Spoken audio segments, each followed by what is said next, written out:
Wise Talk. So what is Wise Talk? Wise Talk, we want basically to have a space for women to come together and just have conversations that are hindering us in reaching our destiny. So today we're going to start talking about hope in the time of uncertainty. We're dealing with COVID, the pandemic, and possibly some of us have dealt with some level of lowness when it comes to hope prior to all of this. So we kind of just want to have a conversation. And I want to start out first by welcoming our royal guests. Thank you for accepting our invitation. This is our first launching. We wanted to see how this was going to go for us. And we are recording ourselves and we will actually post later. We are learning the logistics when it comes to being on Facebook Live, YouTube Live. So when you possibly join us in a week or two from now, we will have that mastered. So our goal is to reach the masses, women from all walks of life, no matter the economics, ethnicity. And we really just kind of want to present that safe space, like meeting at the counter. Just like, hey, can we have a conversation? Can we talk? And to kind of, just be who we are, our true authentic selves, not necessarily let me get all dolled up to go meet my girlfriend, and have a conversation. We want our space to be just for us. So when we do the live, we will make sure that you are okay with that and let you know that that's what we're doing. And the other piece I wanted to ask, or actually just really share, is that since we are really trying to develop this space to be safe, whatever is discussed, whatever someone shares, feedback, whatever, that it really does stay in this cloud of safe space. So again, today we just want to kind of talk about hope. I was thinking earlier today, what really does that mean to me when I'm in a crisis situation personally? And now we're in a global, crisis. And I was thinking how oftentimes they say there are like 3 things you really need in your home in regards to food, milk, eggs, and bread. People say you should always have milk, eggs, and bread. So I say that to say, when you don't have that, what do? If you're in the midst of making a cake, some cornbread, anything that needs that, do you go to the neighbor really quickly and say, hey, can I get an egg? Or do you get in your car and go get that egg? So my point is, when you're low on that, you actually make a move to go get that. And I think when it comes to hope, trusting, and faith, those are just the 3 things that we need, that when we're low, we often do not go looking for that. And so we kind of want to have that conversation. It's okay to look for that. It's okay to call someone for that, because when you're low and you can be distorted in the mindset and maybe not know how to get your hope built back up. So hopefully during this time, you could share with us how you maintain hope during this pandemic. Maybe your sister on here is struggling and doesn't know, oh my gosh, I'm just like, what do I do? So we just kind of want you to share that. And I saw something when I was kind of just looking out there and seeing what people are talking about in regards to hope in this time of uncertainty. The unknown is one of my challenges. So if you are that type person, we don't know globally what's going to happen. Right. So on a personal note, if you struggle with that, so it ends up heightening on a global note, what's going to be next? What's going to happen? So how do you sustain, pour back in, increase your hope? If you don't have that ingredient, what do you do? Somebody want to chime in and say, what do they do? Well, Deborah, you're highlighting, so I'm not quite sure it means you're ready to talk. So well, I'm highlighting probably because I'm moving around. Okay. I don't mind sharing. I'm Deborah Evans, everybody, and this is for friend Aaron. And for me, I guess a long time ago, I have decided that and all that I do, I'm just going to have to trust God. I don't have any control. If I don't have any control over it, I have no means of ways of changing certain things. I just try not to worry about the outcome. I just try to stay positive. I guess it's like positive thinking, and just it's gonna turn out.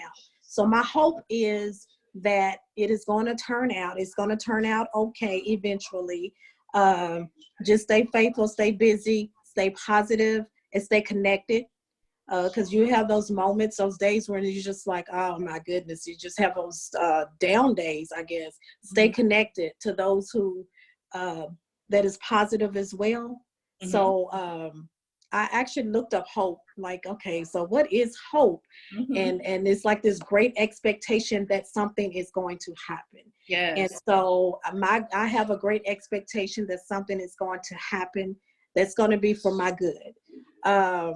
Or our good. It may not be how I think it should be, and the journey or the process, I think it's what a lot of times we get stuck on. I try not to even think about that. I always try to think, that saying, that phrase is, there's light at the end of the tunnel. Yes. Okay, well, that's hope. There's light at the end of the tunnel. It's going to come through. So for me, I just stay positive and surround myself with from those people that are positive. I surround myself with people that I can be honest and true with, first and foremost. I don't want to come off superficial. If I have some doubts, or if I have some things I need to talk about, I have to come to somebody I know is not going to judge me. Let me get this off my chest, because I am human. Right. And then talk it through. And that's why it's important to surround yourself with someone positive, because in the end, I'm going to come out, I'm feeling better about the situation than I did going in. Yeah. So, I'm glad you brought up the points about, surrounding yourself with someone positive, and that key acceptance. When I was researching in regards to how does a person who may not have faith, how do they get that hope from someone else? And that was one of the key components, was acceptance, and allowing that person to be authentic, to share, and not to be judgmental. And sometimes when they're sharing, that moment is not the best time for you to provide instructions, advice, or it's just really that moment to be present and to also show how much you care, because we know love goes a long way. And oftentimes we kind of overlook those things. We just kind of want to chime in and give advice, when a person, hope is really key in our lives. So I'm glad you brought that piece up. The acceptance is really key in that regards. So anybody else have anything they would like to share? If not, we're going to keep on talking. Okay, so in the midst of me researching this hope, and I was on Facebook, and I saw one of my friends is a therapist. She's a licensed therapist in Chicago, and she was talking about self-compassion. And I had never really read about that or looked that up. So I was like, what does that really mean?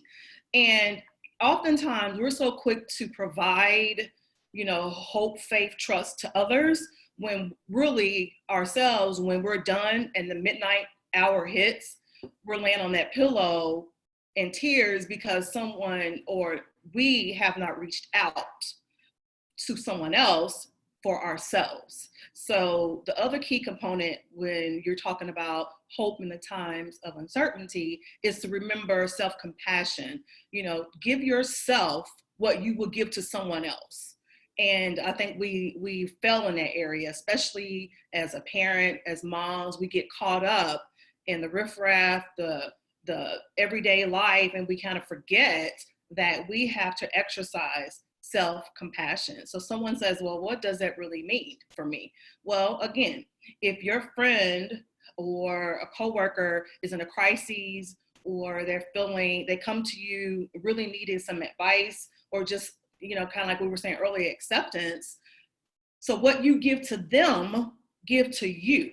So, okay, how do I give that to me? Well, I do believe in the self-help books, things on Facebook, not on Facebook, I'm sorry, on the internet to read about, but sometimes you have to get in your private space and tap into your faith and let that guide you through the process. Especially if you're a private person, you're just not really quite used to reaching out. But we really have to remember that if we're constantly giving to our families, our husbands, our children, if you have grandkids, and we look up and wonder why we're low, is because we are not exercising what we're giving out. So we, again, talking about hope in the time of uncertainty, the unknown. If you are a faith believer, we really are in a position now where we strongly have to rely on our faith because we don't know what's next. Yes, they're allowing us to, you know, with some restrictions, get back into the community, you know, be able to go shopping or whatever. But when you kind of step back through these last 8 to 9 weeks, what did you gain? You know, did it increase your level of hope in your faith? Or did it just kind of keep you leveled? Hopefully no one's in the valley, but if you are, this is that time and that space to be able to get what you need from that. And hopefully going forward that we will continue to remember self-compassion is so key. When I heard her talk about that, I thought, wow, I do feedback and talk to myself, but there are times I don't really give everything that I give to others to me. You know, pedicure, massage, that's great, but to really sit down and say, it's okay. You know, I accept what happened today. You know, you're okay. You are true to yourself. So again, hope in the time of uncertainty. If you do not have your ingredients, we're going to talk about the egg, milk, and bread to do your baking or whatever. What really do you do? So we want to kind of look at that analogy in regards to, you know, hope, faith, and trust. If we don't have these things, what do we do? And how can you express, or not really express, maybe share that with someone else who is low and say, well, this is what I did. This is what you can do. Because we know when people lose hope, they have in their mindset no other outlet. They don't see that light that Deborah was talking about at the end of the tunnel, that they, you know, oftentimes do self-harm, or they decide to kind of pacify it with drugs, alcohol, sex addiction, just whatever. So we want to make sure, again, that we provide this space where we share our tips. And I know this is our first time, so we might be kind of like, I don't really know if I want to share right now, which is fine. Because again, they say I love to talk, and I do. However, I want this space to be about our royal guests and everybody. So one more time, who wants to chime in? Who has something to say or share? I'll chime in. First, I want to thank my guest, Sean, for coming, for joining us. Yay! Audio. Thank you, Sean. Welcome. Hi, So I think sometimes that we don't really think about that the only way out is through. And so that's something I had to learn. You can't get around the tunnel. You got to go through the tunnel. The way out is to go through it. And so also I keep thinking about hope. And when I think about hope, I automatically go to faith. And when you look at faith and what the Bible says about faith, it says that it's the substance of things hoped for, the evidence of things not seen. And so faith is like everything that hope is, along with evidence that you can't see, you can't feel, you can't touch. And so when you start thinking about that, that makes hope hard, because that means that, and faith, because that means that it doesn't look like what God said it was going to be. And so you're walking through this tunnel blindly, like you can't see anything, you can't hear anything, you can't touch anything. And so that's what a lot of us experience. And when you talk about self-compassion, I think that we as women, we're the worst when it comes to self-compassion. At least I am. Yep. I raise my hand. Everybody gets taken care of. The dog gets taken care of. The kids, the husband, like everybody. And then you're like the last on your own list. And then you're thinking, you're like, wow, like I've done something for everybody else. And when I got a headache or when I have a cold, like where is everybody at? Like everybody is still expecting you to produce. They're just expecting you just to keep going. And so I think we do have to give ourselves grace and mercy along with that self-compassion and say, like, no, like I'm not getting up today. I'm sleeping to noon. Like, no, I'm just not, I'm sorry. Oh, you need help with something? Oh, well, it's gonna have to wait. I mean, I think it's okay. It's okay to say no sometimes. I mean, nobody's gonna like fade away or die because you said no today. So I just wanted to contribute and I appreciate that. It's funny because when you say the whole no piece, I want to share a story that happened in our household the other day. Sundays is usually my day to cook. It was one of those agreements we had from day one because the way Curtis works, one day off to yada, yada, yada. So anyway, he was gone 2 days. We're down to one car. He had the car. So there was really nothing here for me to make for dinner. So he gets home at noon and he says, probably about 2-ish or 3, I don't know. He's like, what's for dinner? And I was like, no. I said, because if it was just me, we would just eat a bowl of cereal, and be good. And he says, that's a shame. And I didn't feel bad about it because, years ago, I would have been like, man, that is awful. No, I'm not cooking today. And it is my day, but it's just not happening today. He said, well, you could have gone around noon when I got home. Yeah, I could have, but I didn't feel like it. I probably felt like it 2 days ago, but I didn't have a car. So now the day is here, it's around noonish. I don't feel like it. I really want to take a nap. So that's kind of what I did. So, so in saying that, I think too, it's best to get to that place without having to go through a crisis to get to that place. It's just no, I can't today. And people will be offended, their feelings will be hurt, but it really is okay because they will call someone else to help you out. And it's good to have friends in your database who says, I don't think you should be doing that. It's just way too much. So, because they're looking out for your well-being, they know if you're one of those individuals who goes overboard, who always want to be, a helper, to kind of look out for you. And that's the other piece about these times is really looking out for one another and being present, constantly communicating with them to see if they're okay as well as others in the community. Sometimes when it's just your own crises, people are really coming to you. Everybody's in a crisis, and we don't want to get to the place where we say, I'm going through too. We struggling over here too. We can't go nowhere too. No, we're all in this, as Bashir says, we're all in this together. And we really have to remember, even outside of the COVID pandemic, that as women, we really are in this together. No matter come from, how you were raised, no matter where you matriculated, no matter what you do today, we genuinely, if we could dissect our lives, we will see there's a lot of similarities. And so we just kind of want to remember those type of things, that when there's a global crisis, check on your sis, check on them. And it's okay. I have, Jen can contest to this if she chooses to. It's 4 of us on a group. We're called prayer warriors. We check in with each other, and we tell each other it's okay. When we have our prayer list, we're specific.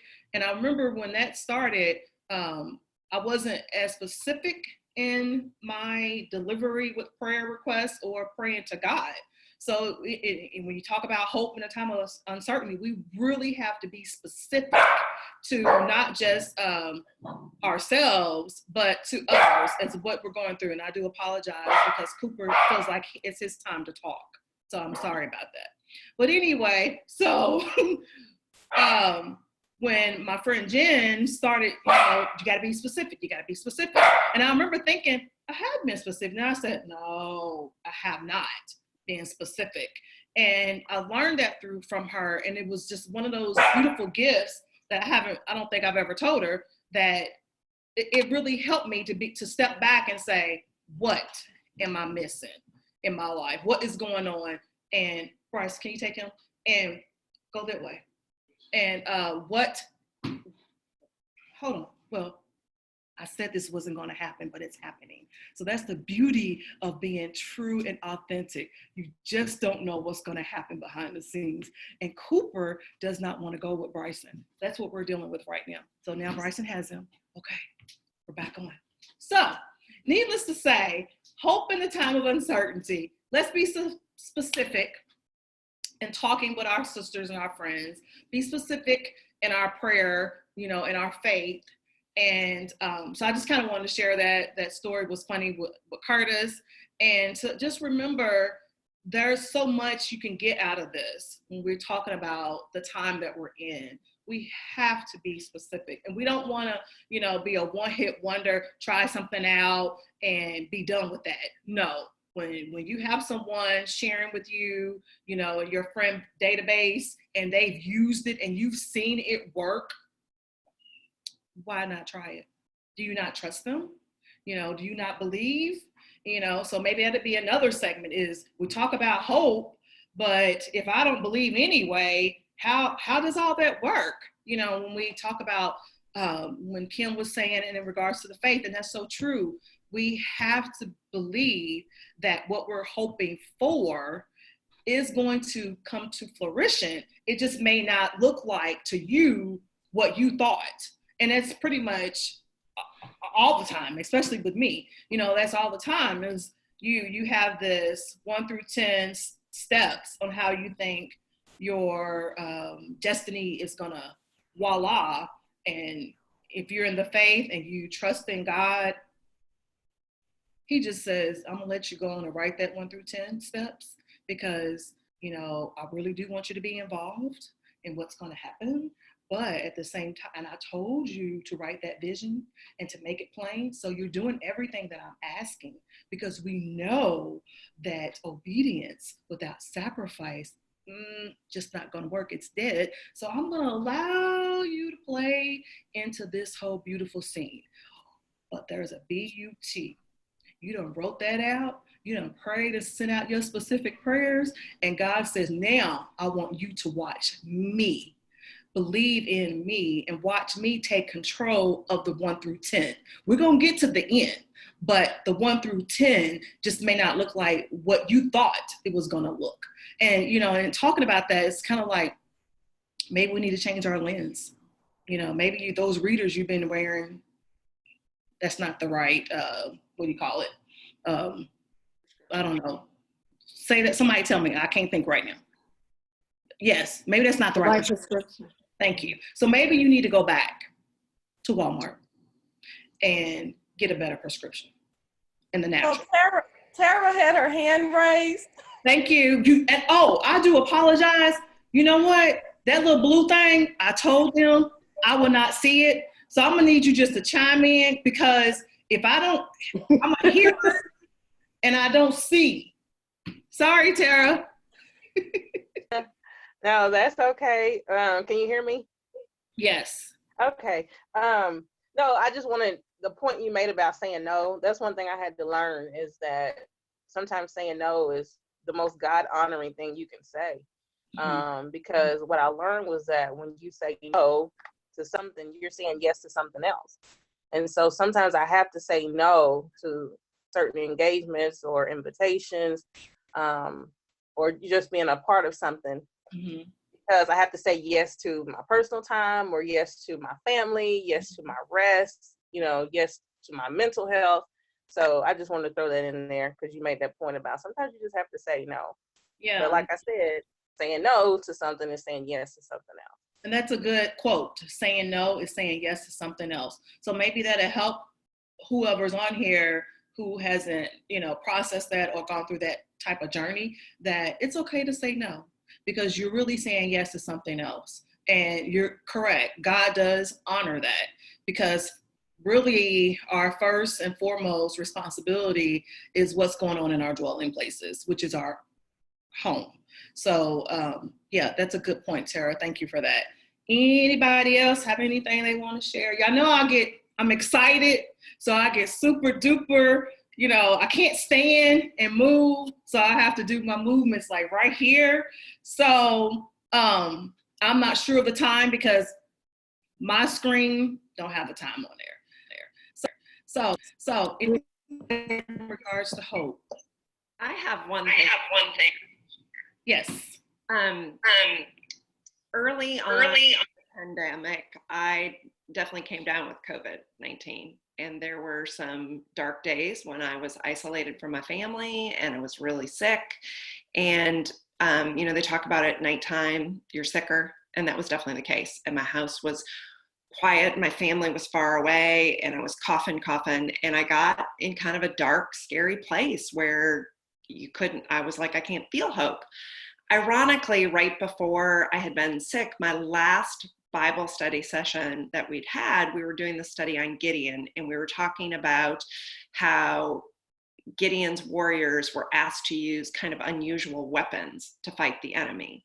And we talked about what kind of weapons we can use in our daily lives to fight the enemy.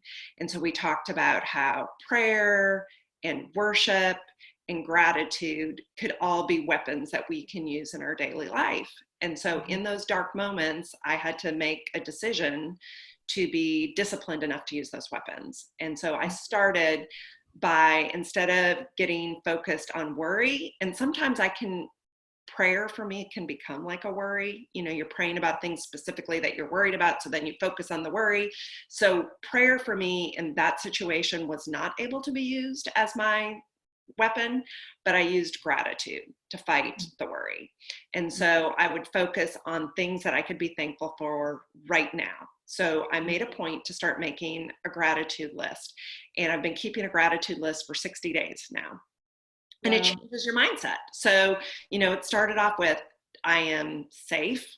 I have a roof over my head. I have enough food to eat. I paid my bills today. I have a family who loves me. And I could, no matter how dark that moment might have felt, I could come up with at least 10 things every day to be thankful for. And I started to find a group of ladies to exchange my gratitude list with.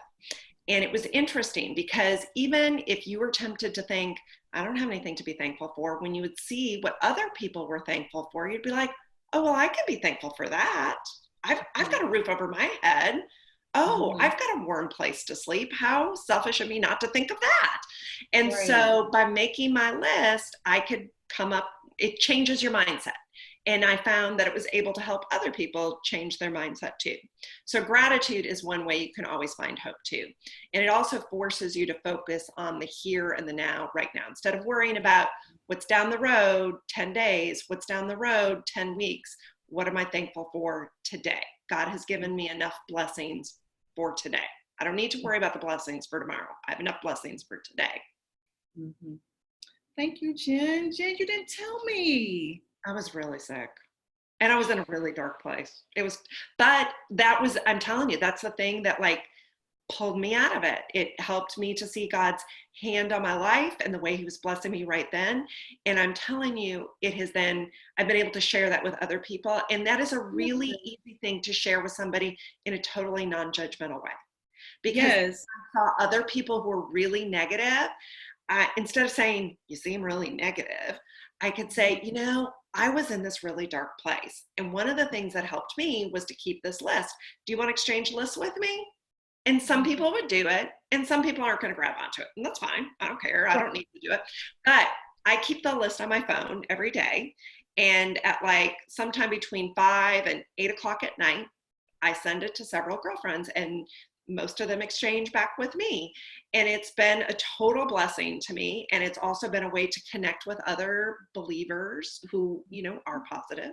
It has grown some friendships, but it's something you can honestly do with a stranger. You can reach out to. It's a lifeline that you throw somebody else. So I'm definitely grateful and glad that you're better. You're one of my bestest friends, and I'm. When I was really sick, I didn't want to tell people because, you know, like you're afraid you'd get like ostracized in your neighborhood for having COVID-19, you know. Now I've been recovered for a long time, so now I can talk about it. But and at first, the few people who knew I was really sick, they're like, oh, let's FaceTime. I didn't want to talk to anybody. I was in a place. I had like kind of gotten in a pit of depression. I didn't want to talk to anybody. But like eventually I could start to reach out. Yeah. So thank you for sharing. I appreciate that. Anybody else? Okay, we're gonna keep it moving. Time, it's 7:35, and we will end at about maybe 10 till to give you the opportunity to say whatever else you would like to say. So, and if I run out of things to say, we just might stop early. I don't know. Or maybe we could just celebrate our launching. I don't know. So, okay, now we're talking again about hope in the time of uncertainty. And I want to tell you this. I'm super duper excited about this space to be able to share and talk. And some of the tips that we're going to hear are going to come off as simplistic, but yet they're powerful. So remember those tips from each and every one of us. And especially, you know, we want to thank our royal guests for their contributions, because every tip can be a great stepping stone to reach your destiny. And that's kind of where the overarching goal for Wise Talk is. Again, we're women in search of excellence, and we want to make sure that what we're searching for is of our faith, number one, and that we help one another reach the goals in their lives. And any barriers, sometimes the barriers are good for us, although they're very painful. And I like what Tara said earlier, you know, saying no is really saying yes to something else, and that's okay. So if you find yourself in a situation where you need to get to the next stepping stone and you're struggling and not understanding why you're not reaching that stepping stone, let's really go back to that self-compassion. Number one, check on you and see what's hindering you. And if you find that you're low on your 3 ingredients that we talked about earlier in our analogy, reach out. I mean, it's free to just talk to someone. And hopefully, if you don't have that, what we would call true good circle of influence, that you can reach out to somebody. And I will tell you this, you probably say, well, that doesn't make sense, because if I don't have somebody, I'm going to reach out to somebody. Well, I'm going to tell you, this is what we should do. When you're in a situation, and sometimes your circle of influence, kind of like what Jen was saying earlier, I didn't want to be ostracized, so I didn't want this to happen. So maybe you take a step back and, you know, kind of tap into your faith and your conversation with God and says to him, I know you see me. I know you know what's going on with me. Guide me to go get that ingredient from someone, you know? And sometimes you just want that someone who there's really no connections, that really can pour into you, and you can feel what you believe to be true and authentic. And not that you can't get that from your circle of influence, but sometimes we're in a position where I need to talk to someone who really has no connection. And you know why? Because sometimes not only when hope is low, our faith can be low. And so we say to ourselves that if I tap in to someone who doesn't necessarily know me and they start talking about some things I'm dealing with, it kind of gives you like, there is a God. And it increases your hope to know that he sees you and he knows what you're dealing with, and he can guide you through the process and the journey. So again, I want to thank everyone for your time. I know we all are, although we're quarantined, there are other things you could be doing. And this is not just for us. This is for the masses, whoever's going to tap in and see and hear, some of our personal experiences, our transparencies, just all that good stuff. So again, thank you for our guests for joining tonight, and hopefully we'll see you again. This is just not the first time. And again, Wise Talk, Women in Search of Excellence. And you're going to hear more about that in the future. Again, we wanted to just kind of come on today and put ourselves out there and say, hey, we're here. We're here to talk. We just want to have a conversation. So, Shandy, what's up? You got anything you want to say? I apologize. As you can see, I have a different background, so I had to find a sacred space in my house, which is, That's okay. Was kind of challenging tonight, but I think about, a lot what Tara was saying about learning how to say no, because what you're doing, you're saying yes to yourself. And that's not selfish. And I'm learning that, big time. And I think internally, I am a person who, I'm a people pleaser. I would have never known that about myself. I never would have thought myself to be that until here recently, when I went through some trauma training.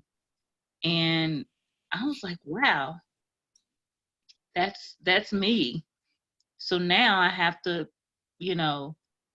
start to understand, those revelations about myself and begin to really start taking better care of myself. And it's okay to say no. As a matter of fact, I think I kind of enjoy saying no now. But if I don't, I find myself, because usually I'll say, well, if someone brings something to my attention, in my head I'm thinking, especially when it comes to work, because the type of work that I do, the compassionate part of me just wants to help everybody. I do, but at the same token, I found out really quickly that I was in a place, I had compassion fatigue.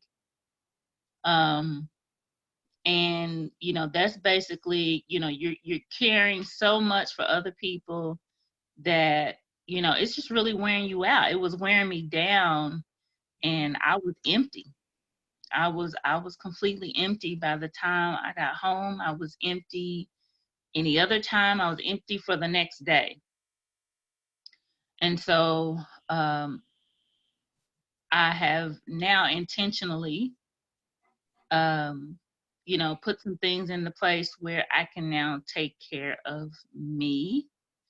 And it's okay. Like I'm a very I usually challenge myself. The athlete in me wants to do that all the time. It's like a bully. Like that athlete in me wants to bully me sometimes, and wants to push me to do it. But then it's like, no, I'm not gonna do that today, and it's okay. I'm gonna be all right if I don't do X, Y, and Z today. I'll get over it. But again, like I said, the type of the line of work that I do, I love it, but part of it is, always wanting to help and do for others. But I found out that in the line of work that I was doing, I was giving too much of myself, if that makes any sense. Yes.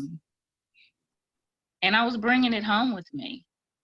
And so what I started doing after I got off was I get in my car and I might listen to, there's a Christian comedian his name is Michael Jr. So I might listen to him, just so I can laugh, do something for myself before I get home and have to deal with my kids and my husband and the dog and whoever else, whatever else.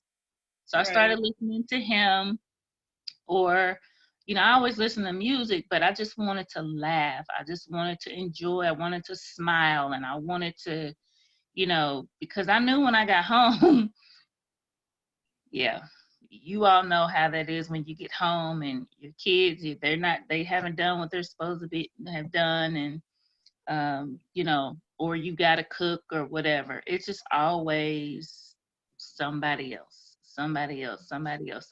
So yeah, so it's a journey, and it's definitely a process. That the most powerful word in the English language has only two letters.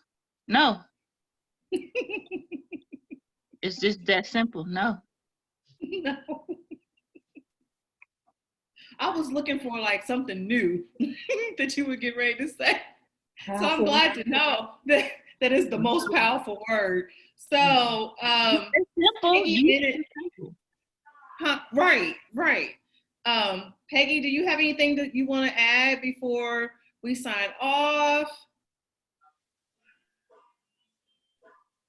Maybe not. Maybe next time. I don't know. I see you smiling. I know. Well, okay, now the mute button's off. So maybe so. I had to figure out how to unmute, but I just read this little saying that I found on what is hope, because it really highlights a little bit of everything that has already been said. It says, what is hope? Hope is when something is lost and you believe it can be found. Hope is a diamond buried in a rock. Hope is the love amongst the despair. Hope is the rays of sunshine that shine through the dark clouds. Hope is believing in the seemingly impossible. That's hope. That's powerful. That's it. It's hope. And it's everything pretty much that you all have said what hope is. Yeah. So thank you for sharing that. That's very powerful. I when I think about hope, I think about what Kim said in terms of a scripture that I found myself quoting a lot, especially when I felt like I didn't have any hope. And that's this: hope is faith. Faith is the substance of things hoped for, the evidence of things not seen. How many times have we quoted that? Right. So I think this was great. Sorry I was late. Okay. Today has been unbelievable. So I had every intentions of getting dressed and dolling myself up a little bit. But guess what? I literally left doing what I was doing for work for a board meeting tomorrow and just said, you know what? They're going to just have to accept me for what I look like tonight. It is. Yeah. I'm just grateful to be here. I'm glad you came, and thank you for sharing that. So we kind of want to just do a recap, just in case you don't remember everything. So the first thing is we want to definitely remember self-compassion.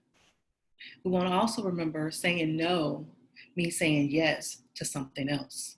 And count our gratitude. Let's start that. Challenge yourself to do the gratitude list that Jen mentioned, where you could share with a friend or with a stranger. What else? Any other highlights? Don't forget your 3 ingredients. You're going to need that egg, milk, and bread. Don't forget that. And when you can't and you do not have it, reach out. Knock on your neighbor's door. Not necessarily the house next door, because we're not talking about natural egg, milk, and butter. But knock on the door. reach out, because that's the only way we can get help. You know, even in our, like Jen mentioned, in our dark places, if you don't have those weapons of warfare, you know, that you know about, and if you're not, you know, accustomed to fighting like that, then I'm gonna need you to reach out, because we're here to help you. Can I add something to that? Yes, ma'am.